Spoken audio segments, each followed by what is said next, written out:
在中国斡旋下，沙特、伊朗两个中东宿敌从对抗走向和解。随着北京协议的达成，伊朗与地区阿拉伯国家关系正常化的列车正加速前行，与阿联酋、科威特、埃及、巴林等国的互动逐渐升温。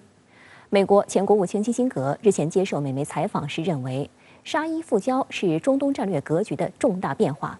并称这一外交成果与上世纪70年代自己和美国总统尼克松相继访华一事的外交进程非常相似。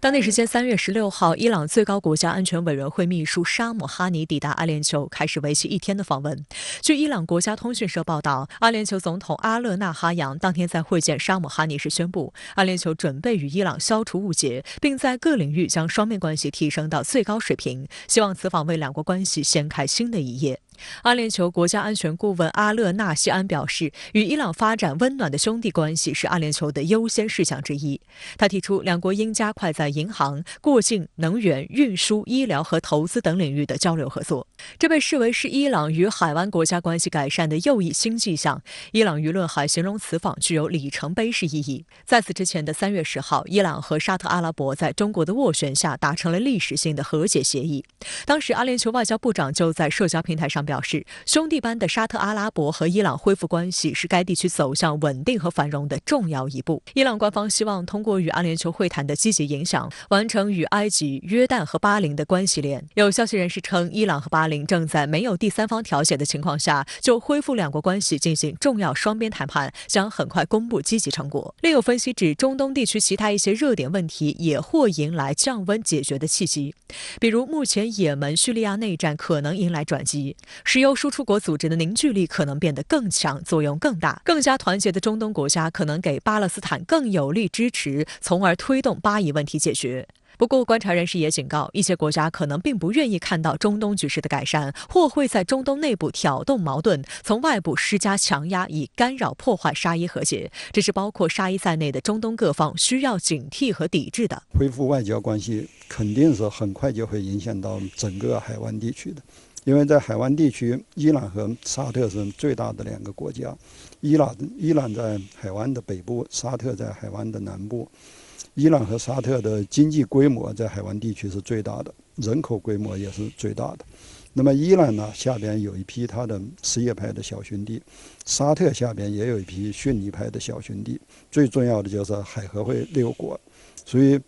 沙特和伊朗建交之后，海合会其他那5个国家很快就会跟进的。达成北京协议后，沙特和伊朗两国关系正在走深走实。沙特财政部长贾丹近日在一场金融会议上透露，只要协议得到尊重，沙特对伊朗的投资会很快进行。他称，沙特的目标就是地区稳定，能够造福人民。而伊朗是一个充满机遇的国家，只要伊朗持续释放善意，我们就会为他们提供很多机会。贾丹对两国合作的未来持乐观态度。Iran is our neighbor and have been and will continue to be.For hundreds of years, so I don't see any issue that would prevent normalization of the relationship, cross investments, etc. As long as we stick to agreements of really, respecting sovereign rights, not interfering in others' affairs, respecting United Nations.Convention and others, so I don't see any really impediment. 观察指出，沙特和伊朗两国正面临着截然不同的经济形势。沙特为突破单一的以能源出口为导向的经济结构，加大了对外投资，并启动了价值数万亿美元的大型项目。而伊朗由于西方制裁等多重因素影响，经济形势并不乐观。虽然目前尚不清楚美西方对伊朗的制裁是否适用于沙伊两国之间的金融活动，但来自沙特的投资可能对伊朗饱受打击的经济有很大帮助。对于沙伊达成北京协议，美国前国务卿基辛格日前在接受美国《华盛顿邮报》专栏作家伊格内修斯的采访中表示，我认为这是中东战略格局的一个重大变化，这将是一场有着新规则的新游戏。基辛格表示，从长远来看，中国以和平缔造者的角色而出现，改变了国际外交的职权范围。基辛格还说，中国近年来宣布，它需要成为创建国际秩序的参与者，现在它已经朝这个方向迈出了重要一步。基辛格所指的沙特是要利用中国来平衡美国，同时沙特实际上也想利用伊朗来平衡以色列。但是今天呢，中国和美国之间去年贸易额达7000多亿，那么中国又是沙特的第一大贸易伙伴，也是伊朗的第一大贸易伙伴。只有沙特和伊朗之间没有经济联系，剩下这几个国家经济上的联系特别密切，所以今天它有很强的内生的动力，并不完全仅仅是一个政治上的平衡。伊格内修斯在他的文章中称，美国不再是这个地区不可或缺的力量，不再是那个唯一强大或灵活到能够促成和平协议的国家。中国也拥有了这种号召力。但他同时也写道，美国一直在勤奋地支持沙特抵抗伊朗。沙特和伊朗的秘密谈判原先也一直在美国更亲密的盟友阿曼举行。这些酸溜溜的语句实际也反映了美国当下的普遍心态。美国官员不断表态怀疑伊朗是否将遵守协议，并否认该协议表明美国在中东地区的影响力减弱。美国白宫国家安全委员会战略沟通协调员约翰·科比表示，通过外交和威慑两手并举以缓解紧张局势，是美国中东政策的关键支柱。德黑兰大学副校长、知名伊朗学者，同时也是不久前伊朗总统莱西访华代表团的成员之一穆罕默德·马兰迪，在接受中国国际电视台采访时，抨击了这一傲慢的美式表态。就美国过去几十年在地区的表现，他表示，是时候让这个地区属于这个地区的人民了。Well, the word deterrence doesn't really make any sense here. It's completely unnecessary, and it shows that the Americans really don't want peace and stability. Instead of making real friends in the region, what they've done from literally the beginning of their presence in this part of the world is that they began destroying the region. 马兰迪指出，中东不是美国的中东，也不是欧洲列强的中东。然而，霸主心理已经让美国不择手段、歇斯底里。这种行为的结果也在反噬美国自身，引发了其国内的种种问题，使其苦于内耗，日渐衰落。马兰迪认为，随着美国一家独大的局面式微，留给世界各国主动构建联系、改善关系的空间反而得以增加。一个多边利好的世界将是大家乐见的。This region belongs to the people of this region. And the United States has no right to expect to have preeminence. The United States, in fact, if it would rethink its role in the world and treat other countries with respect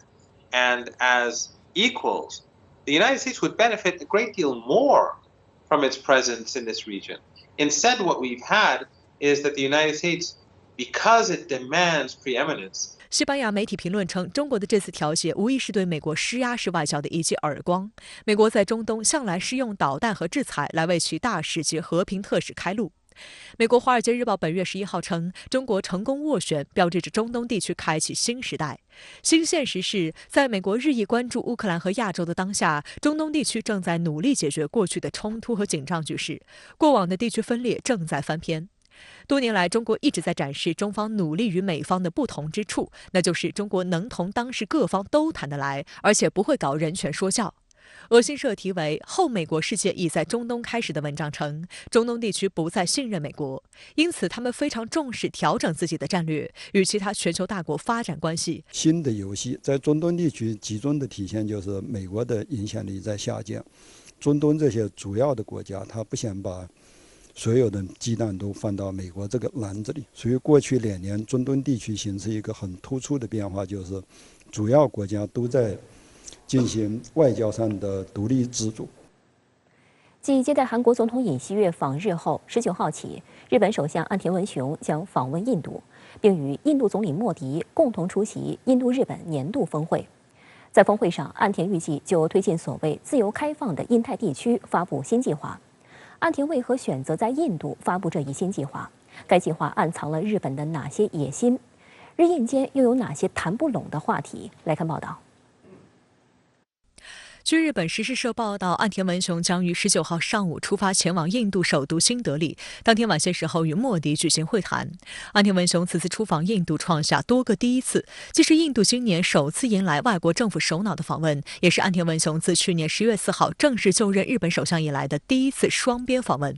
深圳卫视查询日本外务省官网发现，双方讨论的问题包含加强7国集团轮值主席国的日本与20国集团轮值主席国印度之间的合作，以及就深化日印全球特殊战略伙伴关系和推进所谓自由开放的印太地区交换意见。岸田和莫迪还将共同出席第14届印度日本年度峰会。上一次印日年度峰会在线下举行已是3年半之前。2018年，莫迪和时任日本首相安倍晋三在日本共同出席了印日年度峰会。第2年，印度东北部发生大规模抗议活动，原定于在印度古瓦哈提举行的峰会被迫临时取消。此后，由于新冠疫情的原因，印日年度峰会一度改为线上举行。因此，对于此次峰会，双方期待颇高。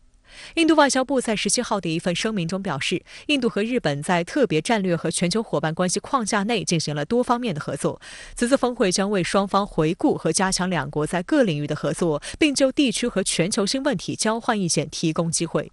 此外，预计岸田将在会谈中邀请莫迪参加5月在广岛召开的7国集团首脑会议。另外，有日媒分析称，岸田此行还带着劝说莫迪改变对俄立场的任务。日本跟随美国对俄强硬制裁，印度继续与俄保持密切关系。日本时报就认为，即便如此，岸田作为今年7国集团的轮值主席，仍然期待就反对俄乌冲突的话题获得作为20国集团轮值主席的莫迪的支持。而本月初，正是因为对这一话题的分歧，20国集团外长会就未对俄乌冲突发表联合声明。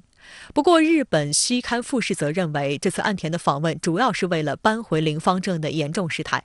此前，日本外相林芳正缺席了本月1号至2号在印度召开的20国集团外长会，但参加了3号美日印澳4边机制在新德里的外长会议。日本舆论认为，林芳正缺席 G20 外长会等于往印度的脸上抹了泥。岸田的访问有为其擦屁股的性质。近年来，印日在地缘政治、供应链安全、基础建设等领域合作密切，而且两国今年还分别担任20国集团和7国集团的轮值主席国。莫迪和岸田年内预计还将在 G20、G7 和四方安全对话机制等峰会期间再举行至少3次会晤。另外，值得关注的是，在这次峰会上，岸田还将就推进所谓自由开放的印太地区发表演讲，并发布相关新计划，以寻求印度方面的支持。日本官员表示，根据该计划，日本将增加对全球南方国家的支持，特别是对印太地区的支持。计划设想日印积极参与亚洲和非洲道路、港口等基础设施的建设，还将通过日本提供的装备和训练，进一步提高东盟国家的海上警戒和监视能力，其中包括为所谓志同道合国家的军队提供防弹车和海岸监视雷达等器材，提供巡逻船和派遣专家培养人才等。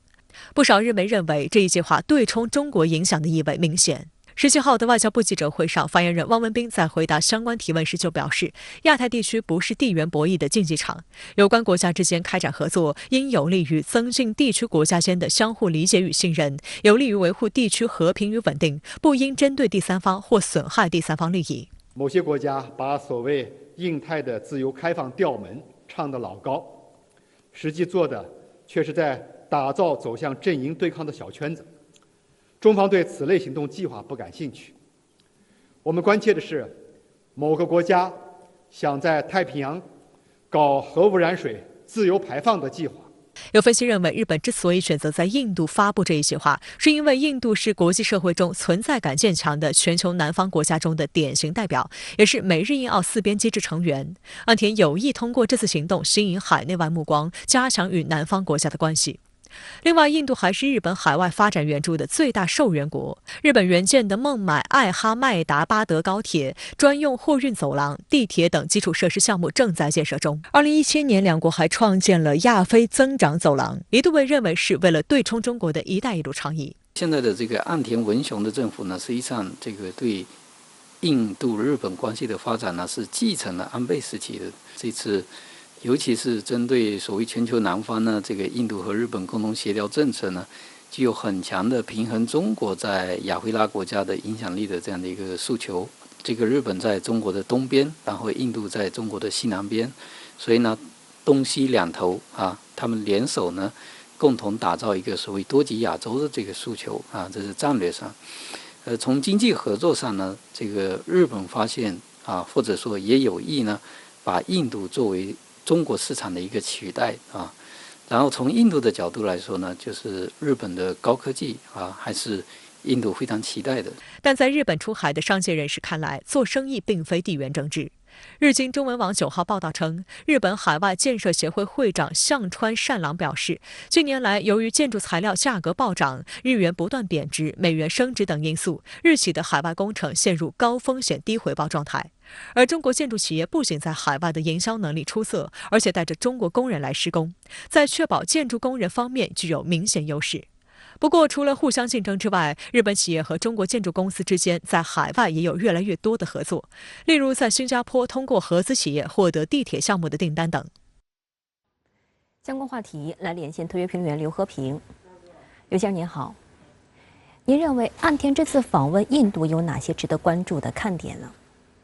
我注意到日方表示，岸田将主要与莫迪共同探讨如何实现自由开放的印度太平洋这个议题。我认为这些东西只不过是老调重弹。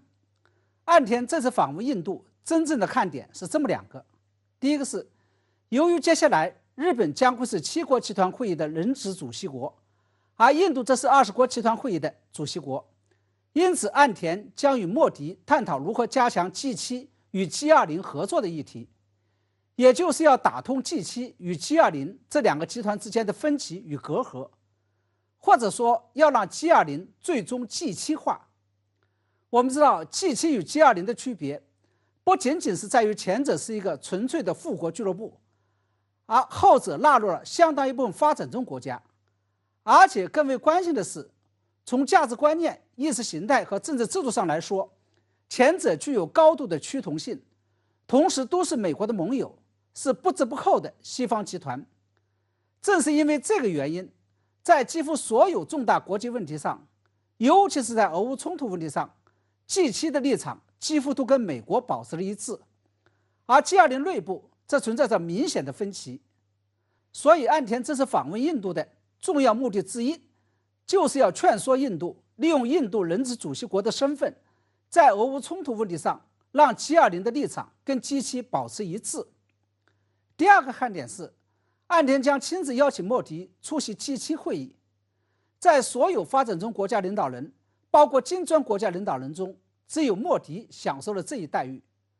我认为这意味着接下来不排除美日在拉拢印度上会放大招，也就是在印太战略与四方安全对话会都没有办法打动印度的情况下，有可能会让印度加入 G7 集团的方式来贿赂印度。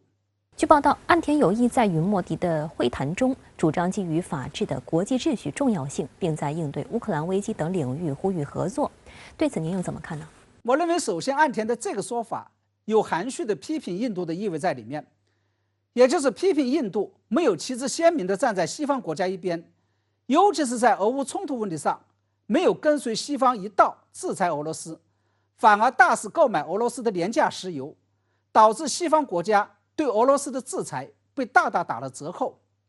其实我认为，岸田同时也是在含蓄地提醒莫迪，告诉印度，在俄乌冲突结束之后，接下来在2战后与冷战后形成的国际秩序将会迎来重大的重组，旧有的国际秩序与权力结构将会被打破，一个由西方国家主导的新的国际秩序与权力结构将会被建立。在这种情况下，假如在俄乌冲突问题上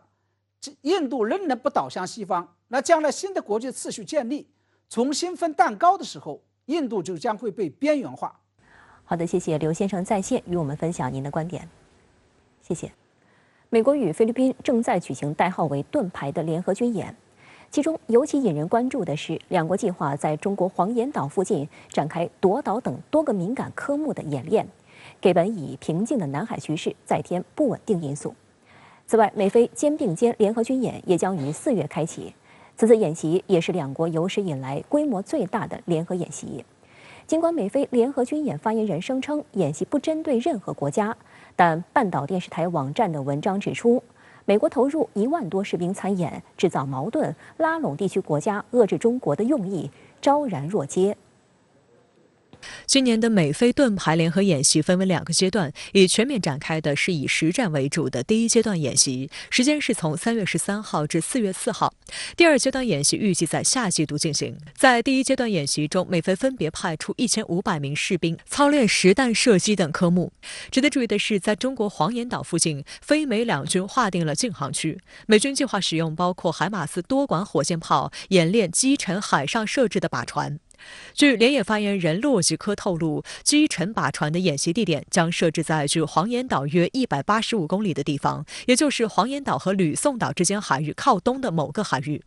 黄岩岛位于整个南海的中部靠东方向，再往东将近230公里就是菲律宾的吕宋岛，也是美军新获得使用权的军事基地所在地之一。美国方面呢，之所以要展示所谓的这海马斯对海的能力，这个我觉得一方面是向周边的国家去推销海马斯，那么海马斯呢，现在越来越多的从一款这个所谓的火箭炮变成了这个多功能的发射平台，而我们说周边很多国家呢，除了对陆打击的任务之外，也需要对海的精确打击能力，所以呢，这个本身也是推广海马斯的需要。其次呢，就是美国方面实际上要给自己壮胆，就是考虑到它在南海方向，我们说美国方面是域外国家，那么它在这个区域投送力量呢是很有限的，那么它的这个传统的海军和空军的力量在这个区域很难达到一个极大的数量的优势。那么在这种情况之下，美国方面当然希望在这个区域使用各种各样的平台，尤其是海马斯这样的高机动、生存力比较高的平台，去能够执行类似对海和对陆打击的任务啊。黄岩岛隶属于中国海南省三沙市，是中沙群岛中唯一露出水面的岛礁，是中国固有领土，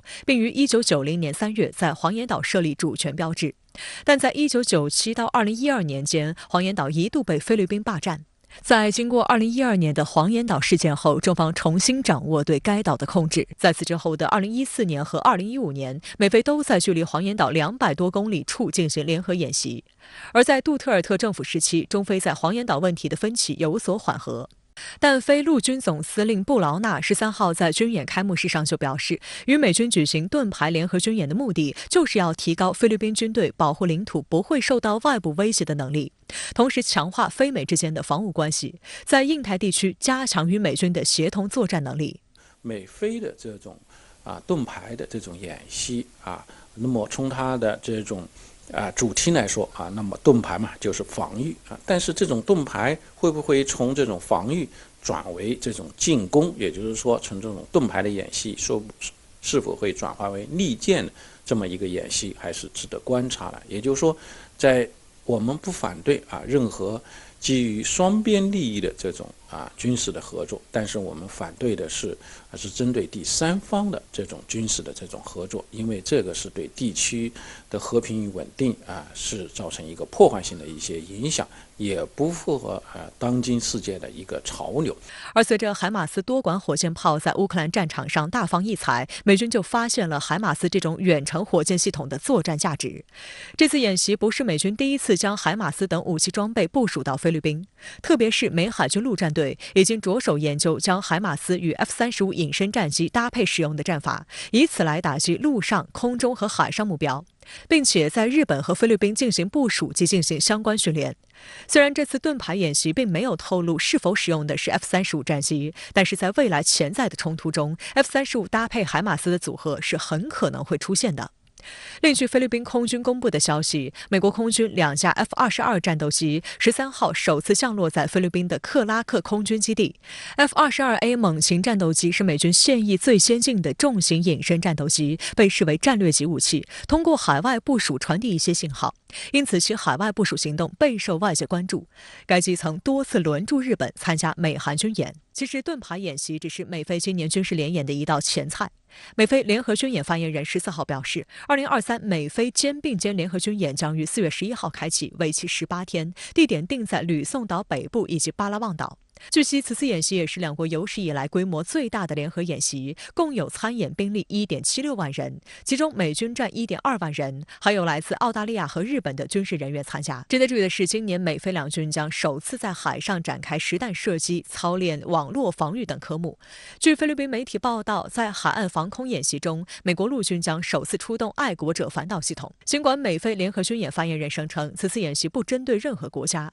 但半岛电视台网站的文章指出，美国投入1万多士兵参演，制造矛盾、拉拢地区国家遏制中国的用意昭然若揭。分析指，美国希望通过高强度的演习制造区域紧张氛围，乃至制造危机和冲突，来加快美国在该区域内联盟体系的强化和调整，谋求形成围堵中方的战略布局。同时，这也表明美国在亚太地区针对中国展开的更激烈战略竞争中，希望能永久地将中国置于国际格局塑造中的边缘位置。实际上，是这次军演明显的是契合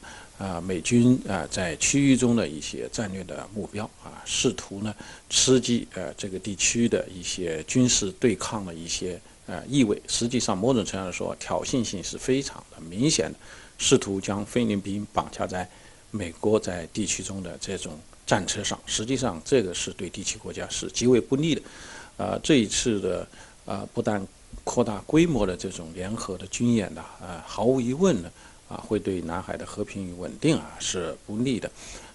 是不利于现在地区国家之间正在磋商的南海行为准则的这个谈判。在这种背景下，美军印太司令部司令阿奎利诺近期还抱怨称，美方一直在尝试与中方官员进行通话和接触，但是距今已经有长达1年半的时间没有得到中方的回复了，却丝毫不提美方持续在中国周边进行军事挑衅的事实。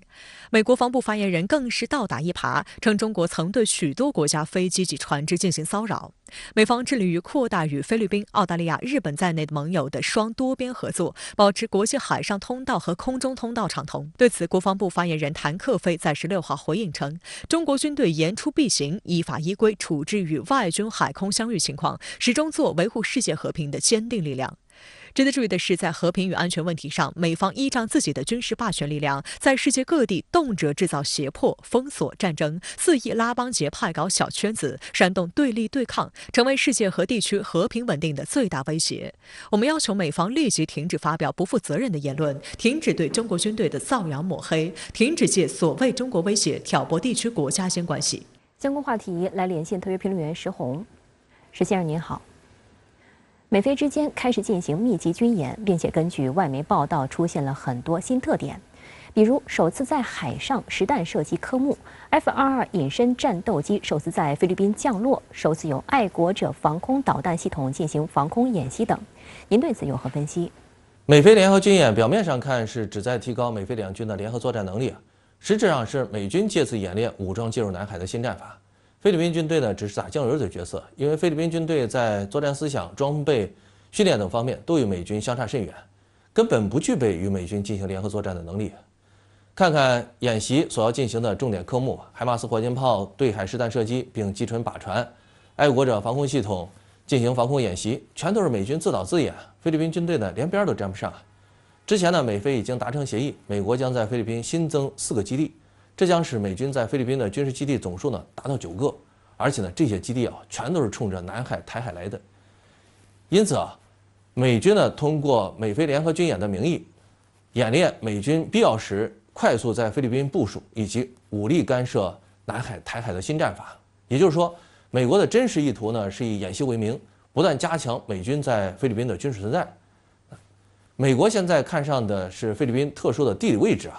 并非看上菲律宾军队的战斗力。美国是在将菲律宾呢推到前面搞事，破坏地区局势。如果遭到反制呢，那么美国呢就会以菲律宾遭到欺负为借口，将大量美军快速部署到菲律宾。所以对于美菲军演，我们更应关注的是美军快速部署能力如何，美军新战法将对地区局势产生什么样的威胁，并据此思考有效的应对之策。您前面提到美国看上菲律宾特殊的地理位置，能否再详细讲一讲特殊在哪儿呢？菲律宾在所谓的第一岛链中位置十分重要，其北面距离台岛很近，而且紧邻巴士海峡。美军在菲律宾北部的吕宋岛基地部署之后呢，利用远程武器能够对巴士海峡呢进行封控。如果从吕宋岛基地出发，则可快速对台海实施武装干涉。菲律宾长条状的国土向西呢面对整个南海，特别是巴罗旺岛还深入到了南海，因此美军在菲律宾设置9个基地，并部署大量兵力的话，能够快速对整个南海实施武装干涉。菲律宾以东呢是广阔的菲律宾海，美国海军可进行广泛机动，特别是航母打击群，利用其机动性呢，既可干涉台海，也可干涉南海，同时还能够依托菲律宾本土布置的防空系统，为美军海上机动部队提供早期预警和防空掩护。此外呢，菲律宾国内亲美势力一直很大，尤其是菲律宾军方尤为亲美这点呢，即使是杜特尔特执政时期，也很难完全压制菲律宾国内的亲美势力。现在是马克思担任菲律宾总统，远不像杜特尔特那样具备对国内亲美势力的压制能力，这就使得现在的菲律宾呢，逐渐倒向美国。而美国的既定战略就是拉拢南海周边国家，组建美国主导的联盟，从南面形成遏制中国的包围圈。菲律宾现在倒向美国，自然正中美国下怀，因此美国加速对菲律宾进行控制。美国批准向澳大利亚出售220枚战斧巡航导弹，未来将配备澳大利亚海军的霍巴特级驱逐舰，以及美国已批准提供给澳大利亚的弗吉尼亚级攻击核潜艇上。请问石先生，这将给地区局势带来什么样的影响呢？美国此举严重破坏地区和平稳定，因为战斧巡航导弹是典型的进攻性武器，而且其射程可达1600公里以上。在装备澳大利亚的驱逐舰和核潜艇之后呢，将使澳大利亚具备对西太平洋和印度洋几乎所有国家的打击能力。这必然会导致呢地区局势变得紧张，对抗情绪呢将越演越烈嘛。美国向澳大利亚出售战斧导弹，还是赤裸裸的双标，严重破坏国际社会在军控方面的努力。美国多年来一直要求其他国家不能出口射程300公里以上的导弹，并动辄以制裁进行威胁，而美国自己呢，现在却开始向澳大利亚、日本等国出口射程1600公里以上的导弹，这将让导弹及技术出口控制彻底失效。其他国家和地区为了应对这种威胁，接下来呢，也会花大力气寻求引进射程更远的导弹或相关技术这无疑会加剧地区乃至世界范围内的军备竞赛嘛。世界各国和地区都已清楚地看到，美国才是世界的动荡之源。美国为了维持自己的霸权，到处煽风点火，并借此大肆出售武器牟利。所以要想让世界变得安全，世界各国和地区呢，就必须坚决反对美国的冷战思维和零和博弈好的，谢谢石先生在线与我们分享您的观点，谢谢。国际刑事法院17号向俄罗斯总统普京发出逮捕令，指控他对发生在乌克兰备战领土上的所谓战争罪行负有个人刑事责任。对此，俄方表示强烈抗议。克里姆林宫则称，俄罗斯不承认国际刑事法院的司法管辖权。从法律角度来说，该法院任何判决都一文不值。外界注意到，同样没有加入国际刑事法院的乌克兰和美国，则对这一所谓逮捕令表示欢迎。与此同时，北约国家不断突破援乌红线。波兰和斯洛伐克相继宣布将向乌克兰提供战斗机，将如何搅动局势？来看报道。当地时间17号，国际刑事法院第2预审分庭向俄罗斯总统普京发出逮捕令，指控他对发生在乌克兰备战领土上的所谓战争罪行负有个人刑事责任，包括涉嫌非法驱逐儿童以及非法将居民从乌克兰领土转移到俄罗斯。这是国际刑事法院对俄乌冲突展开调查后首次发出逮捕令。当天稍晚些时候，克里姆林宫发言人佩斯科夫直斥国际刑事法院的逮捕令荒唐且不可容忍。Россия, как и целый ряд государств, не признает юрисдикцию этого суда. И, соответственно, любые решения подобного рода являются для Российской Федерации с точки зрения права ничтожными. 俄罗斯常驻联合国代表聂边贾当天在联合国安理会会议上再次强调，俄罗斯不是罗马规约的缔约国，国际刑事法院对俄罗斯及其公民没有司法管辖权。В противном случае нам непонятно, как будет работать пакетная концепция Генерального секретаря ООН в рамках Стамбульской договоренности. В заключение, господин председатель, в отношении объявления о сегодняшнем ордере, выданном Международному уголовному суде, о котором сегодня тут упоминали. 国际刑事法院是一个独立的司法机构，是根据2002年生效的国际刑事法院罗马规约成立的。香港城市大学法学院教授王江宇向深圳卫视分析，国际刑事法院是一个对犯有种族屠杀罪、危害人类罪、战争罪、侵略罪的个人进行起诉和审判的法院，权限仅限于审判个人，而且仅对规约生效后的上述4种国际罪行有管辖权。然而，自成立以来，国际刑事法院的管辖权一直在国际社会中存在争议，因此中国和美国从一开始就没有成为缔约国，俄罗斯则于2016年退出国际刑事法院。虽然说中国参与了国际刑事法院组建的一些工作，但中国没有加入的理由是说，国际刑事法院呢，它要建立普遍的管辖权，就是不管当事国愿意不愿意，它都有管辖权。中国对这一点呢，持反对态度，这是中国没有加入的原因之一。美国也没有加入，也就是说，实际上世界主要的大国并没有加入国际刑事法院。俄罗斯呢不是国际刑事法院的成员国，对于一个不是成员国的国家呢，国际刑事法院呢是不能建立起当然的管辖权的。从2002年在荷兰海牙成立以来，到2013年的11年间，国际刑事法院所调查的8起案件全部与非洲有关，其中有3名在任的非洲国家领导人遭到了指控，引发非洲国家的强烈不满。2013年，非盟专门举行特别峰会，讨论国际刑事法院只判非洲人的问题。2016年，冈比亚宣布退出国际刑事法院，理由是这一法院实行双重标准，涉嫌迫害和羞辱有色人群，尤其是非洲人。冈比亚政府指出，2002年以来，至少有30个西方国家曾对其他独立主权国家和公民犯下了令人发指的战争罪，但从来没有一个来自西方国家的战争罪犯被审判。观察指出，这与国际刑事法院的主要经济来源不无关系，它主要依靠各国捐赠，各国分摊比例与联合国成员国上缴的经费比例相同。如2008年国际刑事法院的经济来源中，欧盟独占鳌头，捐赠了5190万欧元，占比超过50%，相当于国际刑事法院的大股东，在影响力方面一家独大。国际刑事法院呢，其实有就是来自各个国家检察官呢，虽然理论上讲呢是要用为在国际范围内呢维护正义而服务，但是他的检察官其实是带有很强的国别的因素，这也导致国际刑事法院的管辖权呢就非常的可疑，也非常的有争议。就像这一次对普京发出的这个逮捕令呢，其实背后也是受到一些大国势力的推动。国际刑事法院此次将矛头对准俄总统普京，不属于缔约国的美国和乌克兰表示大力支持。乌克兰总统泽连斯基说，国际刑事法院的这一决定具有历史意义。美国总统拜登则表示，普京的确犯有战争罪。国际刑事法院向他发出逮捕令的决定是正当的。观察认为，这充分暴露了美方的双标。如果说，这个国际刑事法院对任何美国国民要行使管辖权的话，美国是会坚决反对的。美国对这个已经表明得非常清楚了，甚至国会通过了一个法案，如果国际刑事法院对美国公民行使管辖权的话，那么他就要派人把美国人从海牙给抢回来。所以，就是这个双标是显而易见的了。不过，这是美国外交政策中经常见的这一种自相矛盾的立场了，这个也不稀奇。除了在舆论上继续围攻俄罗斯，西方国家继续加码对乌军援，并不断突破援助的红线。在收到多国援助的重型坦克后，乌方又多次索要战斗机，但此前西方迟迟不松口。Our Air Force is in bad shape. The newest plane we have is from 1991, a Su-27.